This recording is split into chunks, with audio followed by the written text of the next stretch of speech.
우리 큰 박수로 하나님께 다시 영광 돌리겠습니다. 할렐루야. 인사하겠습니다. 사랑합니다.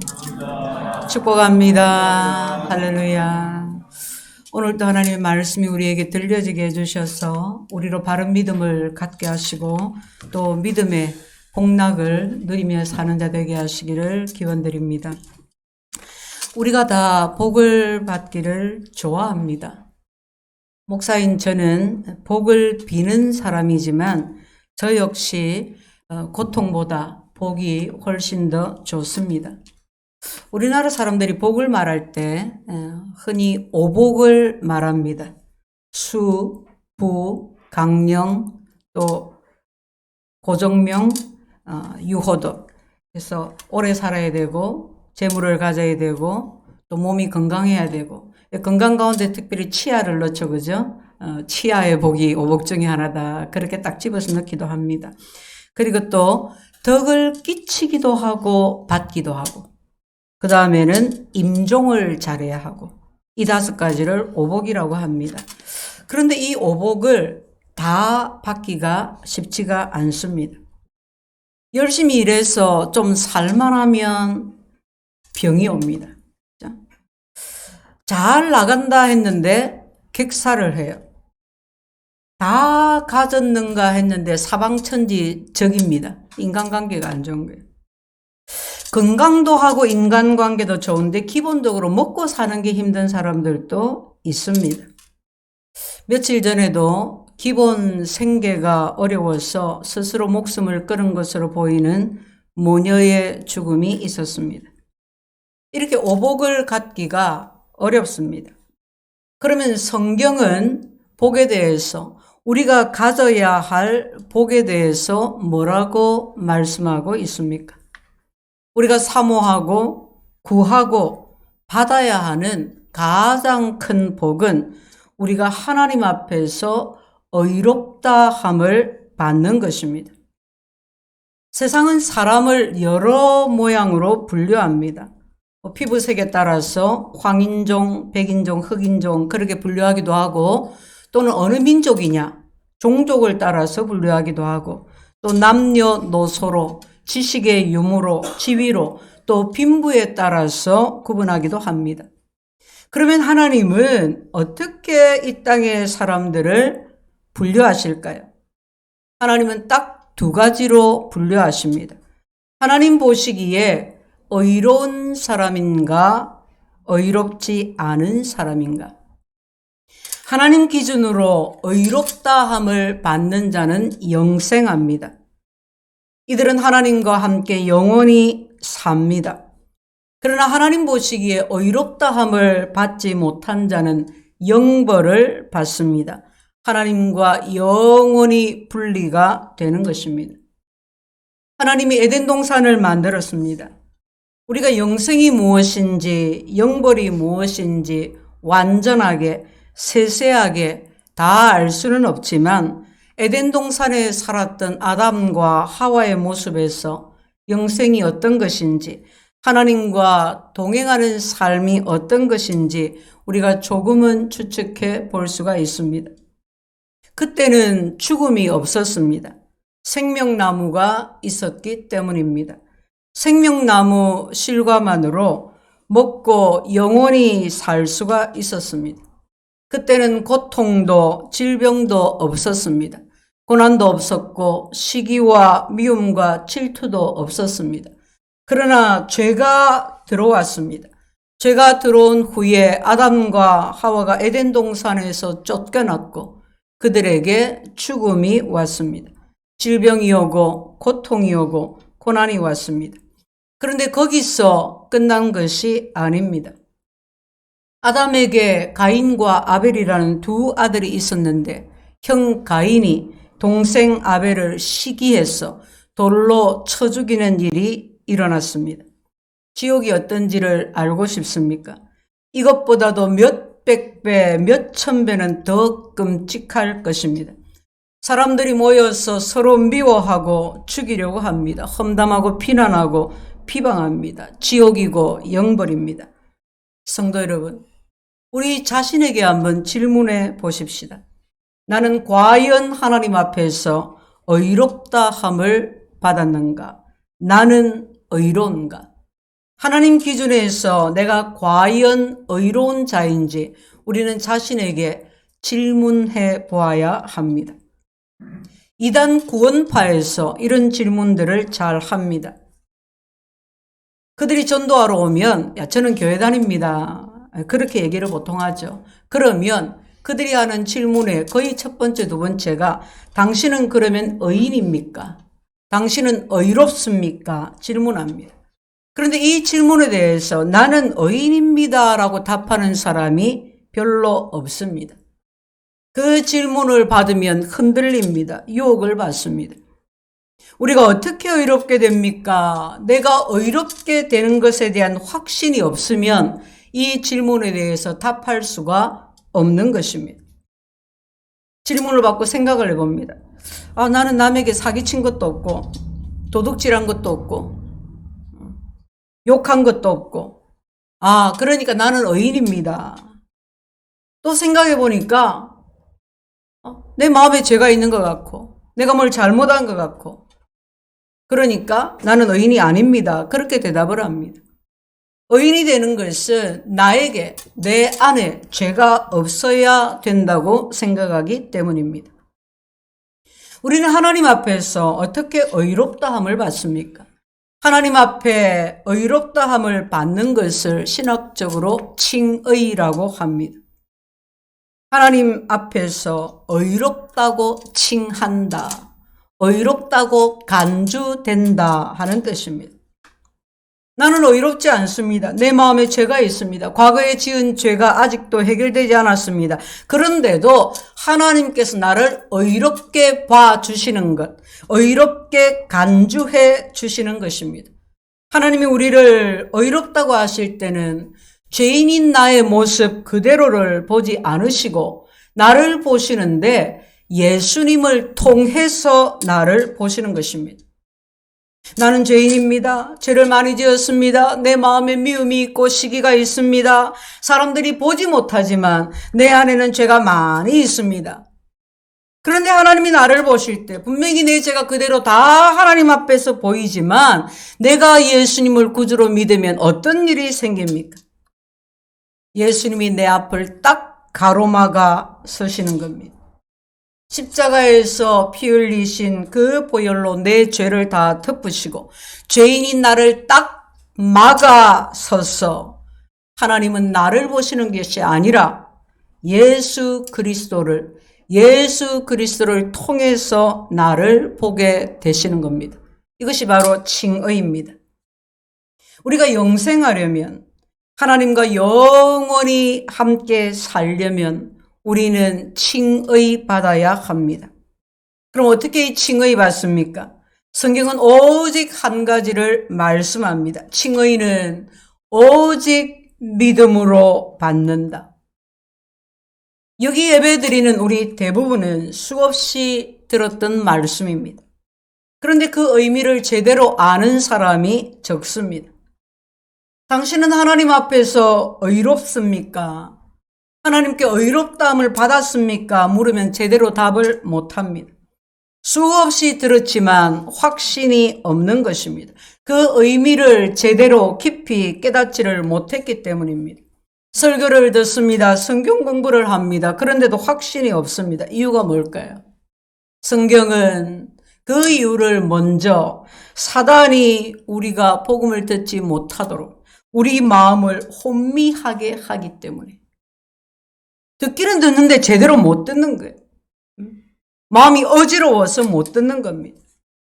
사단이 제일 처음 인간에게 한 일이 하나님을 의심하게 한 것이었습니다.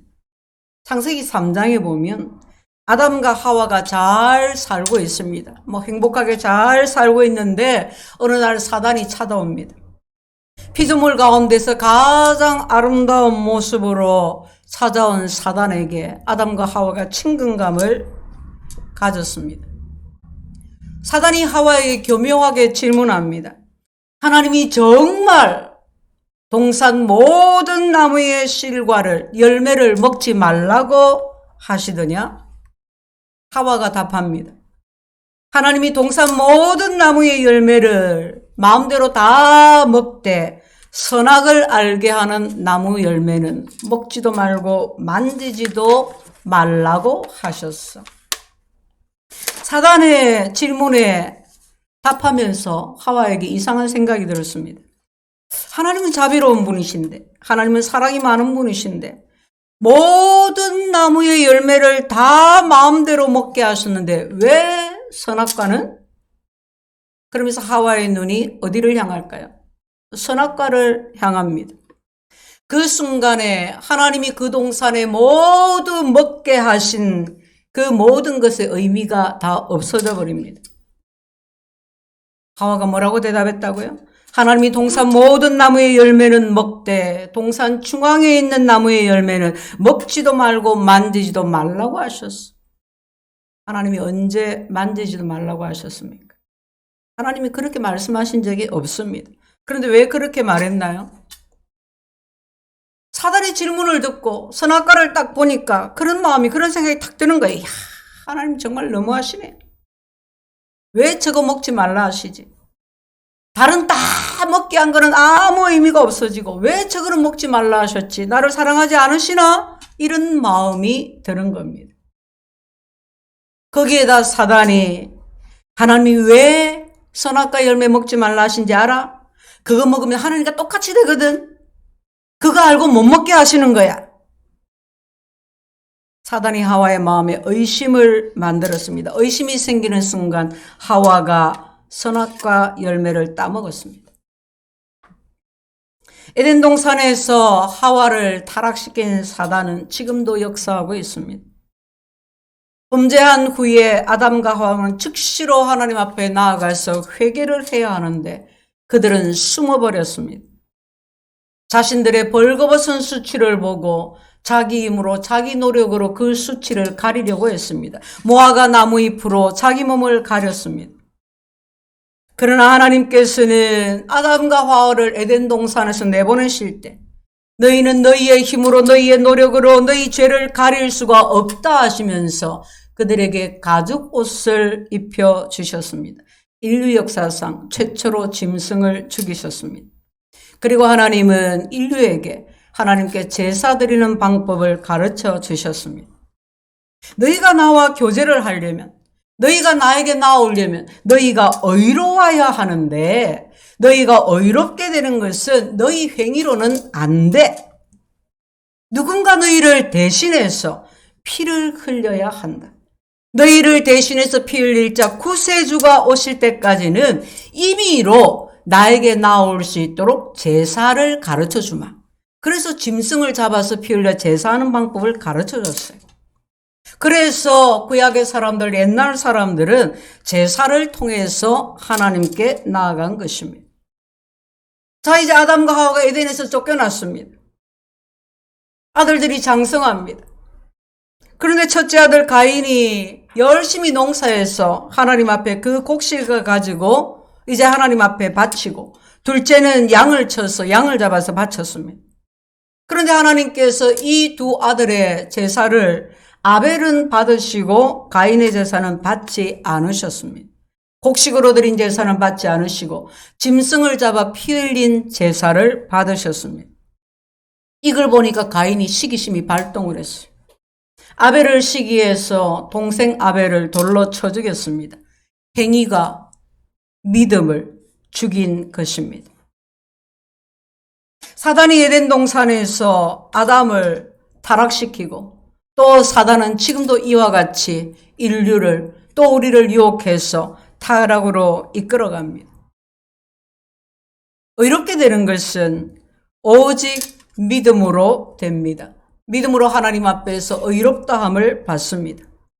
이 간단한 진리를 사람들이 잘 믿지 못하고 잘 받아들이지 못하는 것은 설교가 부족해서가 아닙니다. 성경 공부가 부족해서도 아닙니다. 사단이 역사하고 있는 것입니다.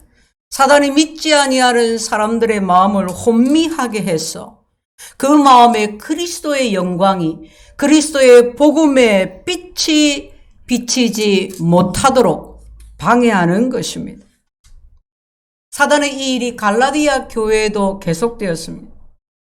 바울이 갈라디아에 복음을 전했을 때 갈라디아 교인들은 복음을 듣고 너무너무 감격했습니다. 이 복음을 그대로 믿음으로 받아들였습니다. 그런데 이제 세월이 흘러서 거짓 교사들이 들어와서 다른 복음을 가르치기 시작했습니다. 그랬더니 갈라디아 교인들의 마음이 흔들렸습니다. 사단에게 넘어간 것입니다. 사도 바울은 갈라디아서 3장 4장에 걸쳐서 오직 믿음으로만 의롭게 된다는 것을 강력하게 전하고 있습니다. 어떻게 믿음으로만 의롭게 됩니까? 하나님을 믿음으로 예수가 그리스도이심을 믿음으로 의롭게 되는 것에 대해서 바울은 첫 번째 갈라디아 교인들의 경험이 이것을 증명하고 있다고 말합니다. 1절에 어리석도다 갈라디아 사람들아, 예수께서 십자가에 못 박히신 것이 너희 눈앞에 밝히 보이거늘 누가 너희를 깨드냐? 갈라디아 교인들아, 너희가 예수를 믿을 때 너희 마음에, 너희 삶에 일어난 변화를 한번 생각 좀 해봐라. 사람이 믿음으로 의롭게 되지 않냐? 이것이 너희 눈앞에 밝히 보이거늘 했습니다. 밝히 보인다는 그 원어가 프로그라포라는 단어인데 계시되었거늘 그 뜻입니다. 계시가 되었다. 계시가 뭐라고요? 밝히 드러나졌다. 다 보여졌다 그 말이에요. 요즘 뭐 공장이나 어디나 큰 곳에서 화재 사건이 이렇게 뉴스를 통해서 보게 됩니다. 8시 뉴스를 보는데 어느 지역에 어느 공장에 큰 불이 났어요. 화면으로 다 보여져요. 그 화면으로 그 뉴스를 보면서 그럴 리가 무슨 재난 영화가 그럽니까? 그냥 그대로 다 믿어요. 왜요? TV 화면을 통해서 보여주니까 밝히 드러났기 때문에 보여주는 대로 다 믿어. 의심 안 하는 게 정상입니다. 그죠? 내가 직접 눈으로 안 본 건 안 믿어. 그러진 않아요. 그대로 드러나진 거기 때문에. 바울은 지금 밝히 드러나졌다. 계시되었다고 말합니다. 갈라디아 교인들은 예수님이 누구신지를 몰랐습니다. 예수님을 직접 만나본 적이 없습니다. 예수님이 십자가에 달려 돌아가신 갈보리 그곳에 가본 적이 없습니다.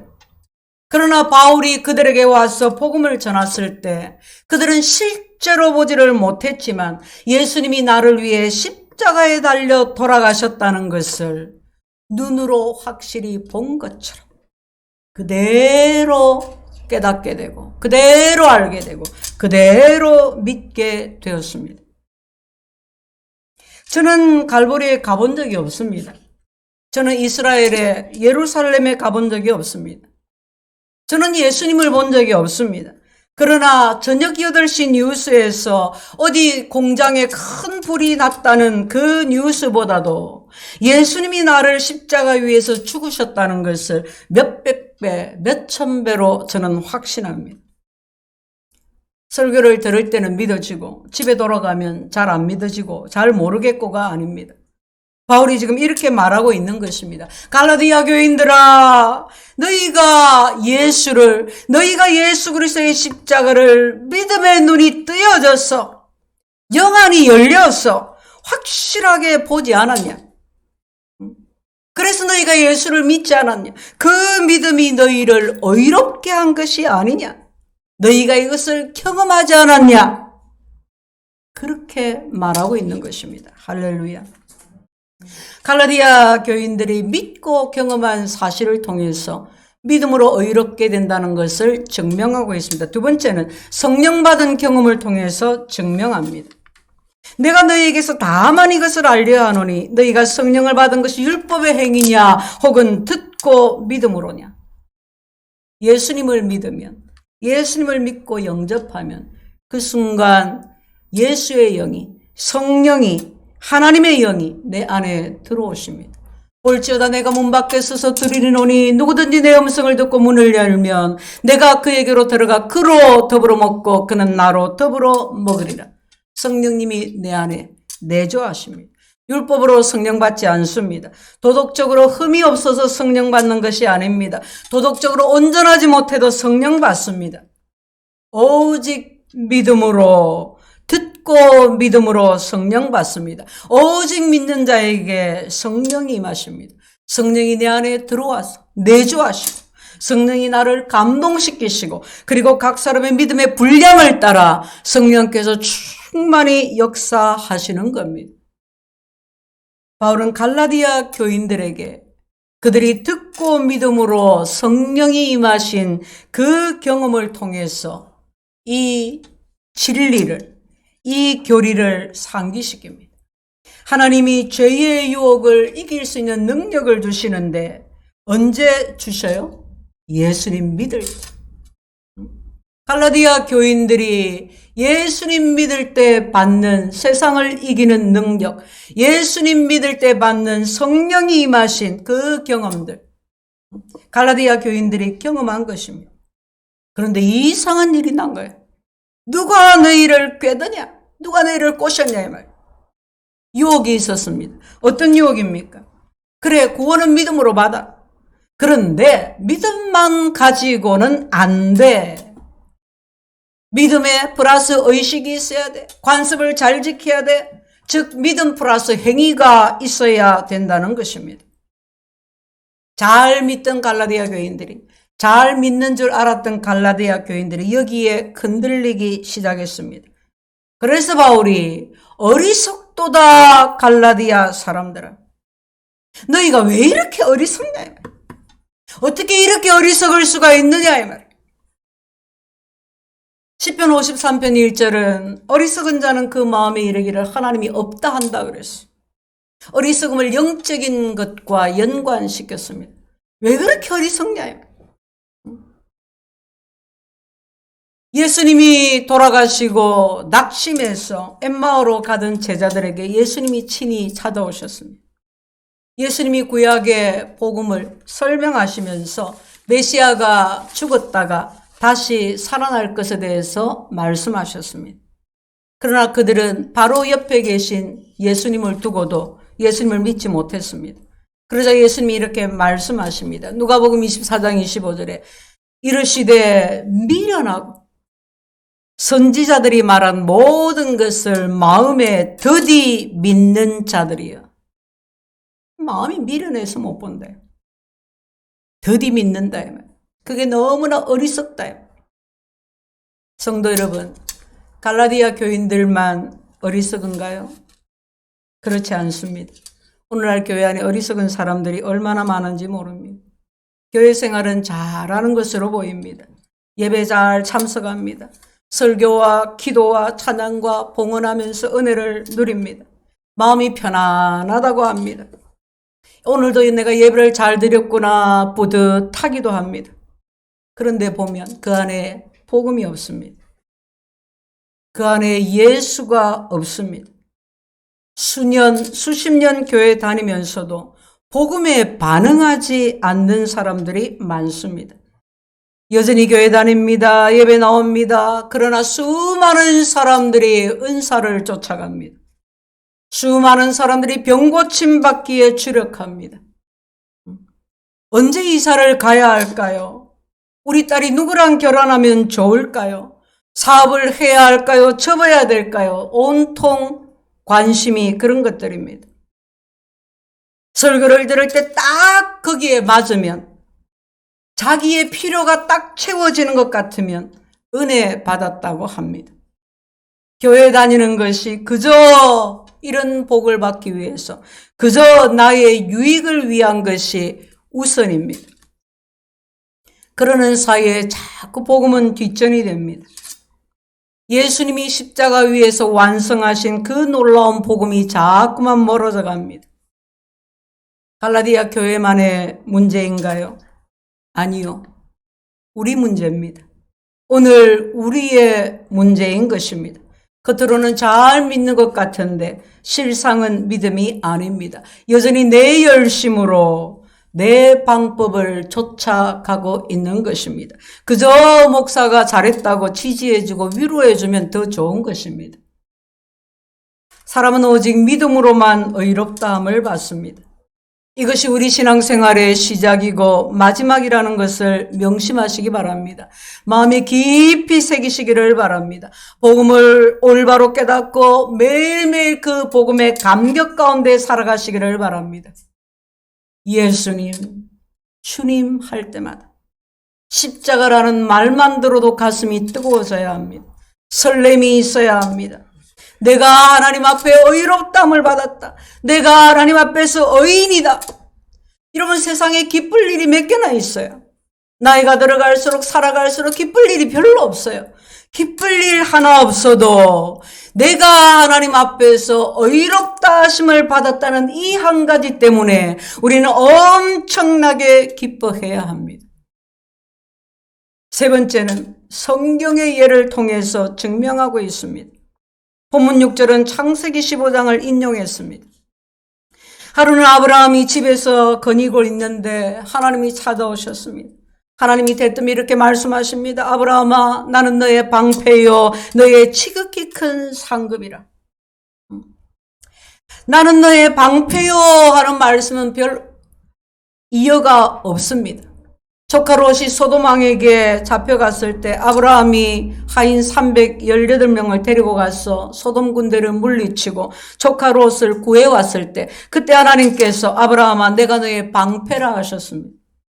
하나님이 나의 방패시라는 것은 별 이유가 없습니다. 그런데 하나님이 내가 너의 상급이라, 그 말씀은 조금 선뜻 동의가 잘 안 됩니다. 아브라함은 공손하게 대답을 하지만 실제로는 하나님, 상급을 주시면 뭐합니까? 하나님이 내 상급이면 뭐합니까? 나는 씨가 없어요. 후손이 없어요. 재산이 많은들 후손이 없는데 이게 무슨 상급입니까? 그저 나의 후계자는 내 하인인 엘리에셀이 될 겁니다. 자기 마음을 솔직하게 그렇게 아뢰었습니다. 하나님께서 아브라함을 데리고 밖으로 나갑니다. 아브라함아, 저 하늘에 떠 있는 별을 네가 셀 수가 있겠느냐? 셀 수 없습니다. 누가 밤하늘에 별이 몇 개인지 셀 수가 있겠습니까? 그러자 하나님이 말씀하십니다. 아브라함아, 네 몸에서 날 자가 네 후사가 되리니 너의 후손이 저 밤하늘의 별과 같이 셀 수 없을 정도로 많아질 것이다. 저를 따라서 한번 복창해 보시기를 바랍니다. 아브라함이 그 말씀을 믿었더라. 아브라함이 그 말씀을 믿었더라. 아멘. 아브라함이 하나님의 그 말씀을 믿었습니다. 지금 자식도 없는데, 자식이 있을 기미도 없는데 저 별들을 보고 네 후손이 셀 수 없는 저 별과 같이 네 후손이 그리 많을 것이다. 그리고 창세기 15장 6절에 놀라운 말씀이 선포됩니다. 아브라함이 여호와를 믿으니 여호와께서 이를 그의 의로 여기시고, 사람이 최초로 하나님 앞에 의롭다함을 받은 사건입니다. 성경에 나오는 그 어떤 누구도 의롭다함을 받지 못하는데 최초로 아브라함이 받았습니다. 믿음의 조상 아브라함이 말입니다. 우리가 어떻게 의롭다함을 받습니까? 믿음으로 받습니다. 아브라함이 누구 조상입니까? 우리 조상입니다. 우리 믿음의 조상입니다. 아브라함이 의롭다함을 받고 아브라함만 아니라 그 이후에 태어나는 모든 사람이 하나님을 믿음으로 의롭다함을 받는 것입니다. 예수님이 나를 대신해서 내 죄를 사하려 죽으신 구주이심을 믿으면 도둑질을 해도, 마음에 죄가 있어도, 도덕적으로 인격적으로 형편없어도 하나님은 그를 의롭게 여기십니다. 그런데 왜 우리의 삶이 예수님 믿는데 안 변할까요? 도덕을 배우지 못해서가 아닙니다. 복음의 의미를 깊이 이해하지 못했습니다. 사랑하는 성도 여러분, 이 세상에 두 길이 있습니다. 영생과 영벌입니다. 두 운명이 있습니다. 복과 저주의 운명입니다. 이 땅에서 우리가 어떻게 사는지와 상관없이 하나님께서 우리를 둘로 나누십니다. 하나님 앞에 복받은 자와 저주받은 자로 나누십니다. 하나님 앞에 의롭다고 받은 자는 복을 받을 것이고, 의롭다함을 받지 못한 자는 저주를 받을 것입니다.